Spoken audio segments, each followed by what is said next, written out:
La sanctification, écrit par frère Ewald Frank et lu par le frère Dr. Ludwig Anselm Frank. Comme l'apôtre Paul, tout véritable serviteur de Christ aura soin de prêcher l'Évangile de telle manière que tous parviennent à vivre une vie agréable à Dieu. Pour que je sois ministre du Christ Jésus envers les nations, exerçant la sacrificature dans l'Évangile de Dieu, afin que l'offrande des nations soit agréable, étant sanctifié par l'Esprit Saint. Romains chapitre 15, verset 16. Ce thème de la sanctification fait également partie de la prédication du plein évangile.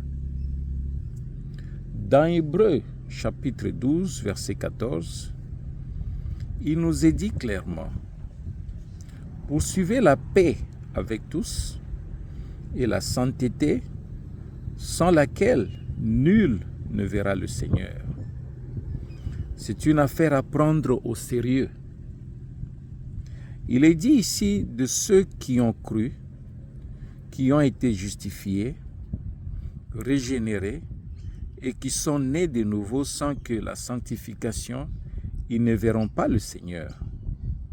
Cela signifie que, sans cette sanctification, ils n'auront aucune part à la première résurrection, qui ne seront pas transmués et enlevés pour prendre part aux noces de l'agneau. C'est justement cela le but de tous les efforts des croyants. Ils désirent le voir, car c'est alors qu'ils seront transformés à son image. 1 Jean, chapitre 3, de versets 2 à 3. C'est à ces moments-là que s'accomplit ce que notre Seigneur a dit dans le sermon sur la montagne. Bienheureux ceux qui sont purs de cœur, car c'est eux qui verront Dieu. Matthieu chapitre 5, verset 8. Les rachetés sont exhortés à la purification et à la sanctification produite par la parole de l'Esprit de Dieu, et cela sur le fondement des promesses que Dieu leur a données et qu'ils croient. Ils s'attendent à les voir se réaliser conformément à ce qui a été dit. Ayant donc ces promesses, bien-aimés, purifions-nous nous-mêmes de toute souillure de chair et d'esprit, achevons la sainteté dans la crainte de Dieu. 2 Corinthiens chapitre 7, verset 1. Les versets qui précèdent directement celui-ci nous montrent de quel groupe de personnes il s'agit ici, c'est-à-dire de personnes au milieu desquelles Dieu marche, de personnes qu'il appelle son peuple, de personnes qui sont sorties et se sont séparées de tout ce qui n'est pas d'origine divine. Elles prennent à cœur ce que le Seigneur a dit.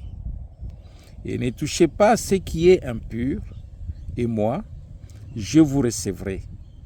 Et je vous serai pour père, et vous me serez pour fils et pour fille, dit le Seigneur, le Tout-Puissant. 2 Corinthiens chapitre 6, versets 17 à 18. Dans les versets que nous venons précisément de citer, il est question de deux domaines. De la souillure de la chair, c'est-à-dire des transgressions coupables que nous commettons dans notre corps, et du domaine dans lequel nous souillons notre âme et notre esprit. La pleine sanctification englobe l'homme tout entier. Il nous est dit dans quel but Christ, qui a profondément aimé l'Église et s'est donné pour elle, a fait cela. afin qu'il la sanctifiât en la purifiant par le lavage d'eau par la parole, afin que lui se présentât l'assemblée à lui-même, glorieuse, n'ayant ni tache, ni ride, ni rien de semblable, afin qu'elle fût sainte et irréprochable. Éphésiens chapitre 5, du verset 26 à 27.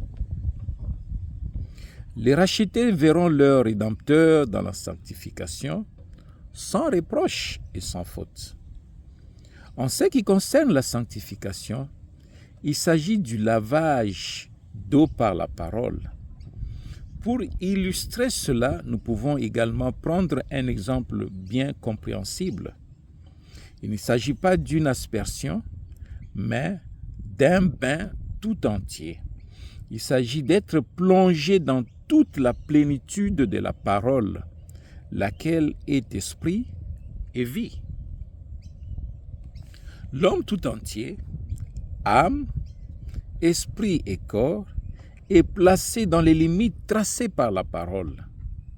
Cela signifie que c'est volontairement et avec joie que nous accomplissons la volonté de Dieu et non par contrainte. Ce bain dans la parole nous lave de toute tradition non biblique et inutile, de toute mauvaise habitude, nous débarrasse de tout fardeau et lien. Notre Seigneur a dit, « Vous êtes déjà nets à cause de la parole que je vous ai dite. » Jean chapitre 15, verset 3. C'est par la parole que l'homme reconnaît ce qui n'est pas dans la volonté de Dieu et qu'il corrige sa vie en conséquence.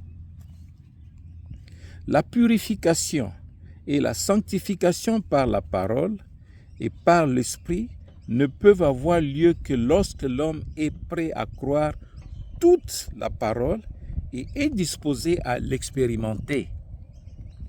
Notre Seigneur Jésus n'a pas seulement été fait rédemption pour nous, mais aussi justification et sanctification.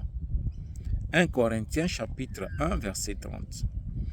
La raison nous en est donnée immédiatement dans le verset suivant, afin que, comme il est écrit, celui qui se glorifie dans le Seigneur. 1 Corinthiens chapitre 1, verset 31. Il est absolument exclu ici qu'un homme se glorifie lui-même, car rien de ce que nous sommes capables de faire ne compte, mais seulement ce que lui a fait en nous. À lui seul revient l'honneur et la gloire, car nous sommes son ouvrage, ayant été créés dans le Christ Jésus pour les bonnes œuvres que Dieu a préparées à l'avance, afin que nous marchions en elles. Éphésiens chapitre 2, verset 10. Dieu a pourvu à autre chose. Il a même déjà préparé ce que nous devons faire, les choses qu'il exige de nous. Il ne nous reste plus qu'à les vivre et à marcher en elles. Jésus démontre ce que signifie la véritable sanctification, de quelle manière elle s'accomplit, et il nous fait savoir qu'il a déjà pourvu à cela. Sanctifie-les par la vérité. Ta parole est la vérité. Et moi, je me sanctifie moi-même pour eux, afin que eux aussi soient sanctifiés par la vérité. Jean chapitre 17, verset 17, verset 19. Une sanctification valable devant Dieu n'est possible que par la parole de vérité, laquelle est sainte. Tout effort propre et humain ne conduit qu'à une sainteté hypocrite. Dans les Saintes Écritures, nous trouvons l'expression « saint », employée tout d'abord uniquement à l'égard de Dieu, car lui seul est saint. En outre, tout ce qui est issu de lui est également saint. Et il sanctifie aussi tout ce qu'il revendique pour lui-même. C'est pourquoi son peuple est un peuple saint. Exode chapitre 19, verset 6. Ces sacrificateurs sont saints par leur appel et leur consécration. Lévitique 21. Sur le front du souverain sacrificateur se trouvait écrit « Sainteté à l'Éternel » Exode 28, verset 36. Ce n'est qu'en relation avec lui que les choses et les hommes peuvent être sanctifiés, lesquels il a mis à part pour lui et placés dans le service. Le prophète Ésaïe fit une puissante expérience. Il vit le Seigneur sur son trône et entendit les êtres célestes s'écrier « Saint, Saint, Saint est l'Éternel des armées. Toute la terre est pleine de sa gloire. » Ésaïe chapitre 6, verset 3. L'apôtre Jean nous relate quelque chose de semblable lorsqu'il vit le Seigneur sur son trône. Saint, Saint, Saint, Seigneur, Dieu Tout-Puissant, c'est lui qui était, et qui est, et qui vient. Apocalypse chapitre 4, verset 8. Le Dieu saint est parfait, et c'est lui qui sanctifie et qui nous rend parfaits. Il met à part, appelle à lui, et en tant que sauveur, il accorde une part de lui-même à ceux qu'il a sauvés. Car c'est lui qui sanctifie, et ceux qui sont sanctifiés sont tous issus d'un seul. Hébreux chapitre 2, verset 11. Jésus-Christ, le Sauveur, est appelé le Saint de Dieu parce qu'il est issu des dieux saints. La nouvelle vie que reçoit de Dieu, un homme racheté, est en fait la vie de Jésus-Christ avec toute cette sainte vertu et ses attributs. C'est ainsi que s'accomplit la sanctification selon la parole des Écritures. Soyez saints, car moi je suis saint. 1 Pierre chapitre 1, verset 16. Sans cesse, Paul salue les croyants en les appelant des saints et des bien-aimés à l'assemblée de Dieu qui est à Corinthe, aux sanctifiés dans le Christ Jésus, saints appelés. 1 Corinthiens chapitre 1, verset 2. Paul, apôtre de Jésus-Christ par la volonté de Dieu, aux saints et fidèles dans le Christ Jésus qui sont à Éphèse. Éphésiens chapitre 1, verset 1. Paul et Timothée, esclaves de Jésus-Christ, à tous les saints dans le Christ Jésus qui sont à Philippe, avec les surveillants et les serviteurs, grâce et paix à vous, de la part de Dieu notre Père et du Seigneur Jésus-Christ. Philippiens chapitre 1, versets 1 à 2. Revêtez-vous donc comme des élus de Dieu, saints et bien-aimés, d'entrailles de miséricorde, de bonté, d'humilité, de douceur, de longanimité. Colossiens chapitre 3, verset 12. Auprès de Dieu, il n'y a que perfection. Dieu voit par Jésus-Christ la troupe des rachetés en tant qu'appelés et bien-aimés, purifiés et sanctifiés, comme étant sa propriété toute particulière. Par sa sainte parole et par sa sainte présence, nous sommes pour lui un peuple sanctifié. L'apôtre Paul parle de la sanctification accomplie par l'Esprit qui, par les moyens de la foi en la vérité, agit pour le salut de ceux qui ont été élus. 2 Thessaloniciens chapitre 2, verset 13. Celui qui n'a pas fait l'expérience de Jésus, telle qu'elle a été vécue dans le christianisme primitif, peut essayer de se mettre à part en pensant qu'il parviendra à la sainteté par une séparation et même par l'exercice de pénitence, par des renoncements et des privations de ce que offre la vie de ce monde. Tout cela cependant, est nul et inexistant devant Dieu. Seul celui que Dieu a appelé à sortir de ce monde, qu'il a mis à part, qu'il a rendu participant de sa grâce et dont il a fait sa propriété par la nouvelle naissance, peut être sanctifié par lui. Seules les personnes qui se sont pleinement consacrées au Seigneur lui, seront entièrement obéissantes et se laisseront pénétrer par la parole de la vérité divine et seront sanctifiées. L'homme converti qui, à cause de cette haute et divine vocation, est destiné à un but divin particulier et ne peut plus prendre part au plaisir mondain, car il est écrit « Le monde s'en va et sa convoitise, mais celui qui fait la volonté de Dieu demeure éternellement. » 1 Jean chapitre 2, verset 17. Ceci se rapporte à tout ce que Dieu a commandé ou défendu, aux 10 commandements, à toutes les autres prescriptions, Lévitique chapitre 19 à 21, qui concernent la vie personnelle, au sermon sur la montagne, aux évangiles et aux épîtres. L'homme sanctifié par le Seigneur porte en soi-même la parole, afin de l'accomplir par la grâce de Dieu et de ne pas la transgresser. C'est à de telles personnes que Paul adresse cette parole. Oh, le Dieu de paix lui-même vous sanctifie entièrement, et que votre esprit, et que votre âme, et votre corps tout entier soient conservés sans reproche en la venue de notre Seigneur Jésus-Christ. Celui qui vous appelle est fidèle, qui aussi le fera. 1 Thessaloniciens chapitre 5, du verset 23 au verset 24.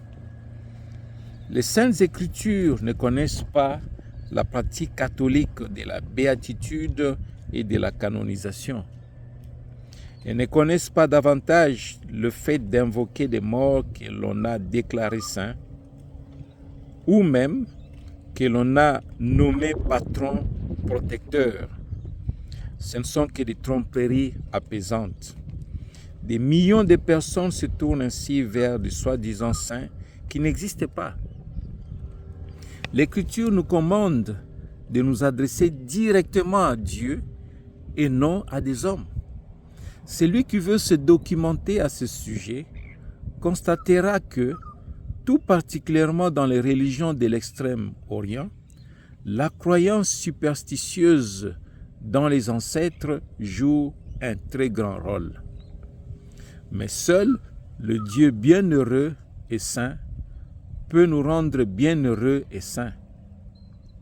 Celui qui, de son vivant, n'a pas été rendu bienheureux et saint ne le deviendra pas non plus après sa mort. Alors, les prières de ceux qui sont restés ne lui seront d'aucun secours. En rapport avec le grand jour à venir, Pierre exhorte ceux qui sont venus à la foi en leur disant « Toutes ces choses devant donc se dissoudre, quels gens devriez-vous être en cette conduite et en piété, attendant et hâtant la venue du jour de Dieu, à cause duquel les cieux en feu seront dissous et les éléments embrasés se fondront. » 2 Pierre chapitre 3, du verset 11 à 12. Nous devons mettre l'accent sur le fait que ce n'est pas l'homme qui parvient à atteindre quelque chose dont il puisse se glorifier. Mais la sanctification est une condition qui nous est donnée par Dieu, laquelle nous approuvons, acceptons et expérimentons. La sanctification comme le salut ont été rendus possibles par l'offrande de Jésus-Christ, parce que Dieu l'a voulu ainsi. C'est par cette volonté que nous avons été sanctifiés, par l'offrande du corps de Jésus-Christ, faite une fois pour toutes. Hébreux chapitre 10, verset 10. Écrit par frère Ewald Frank et lu par le frère Dr Lotika Ansel Frank.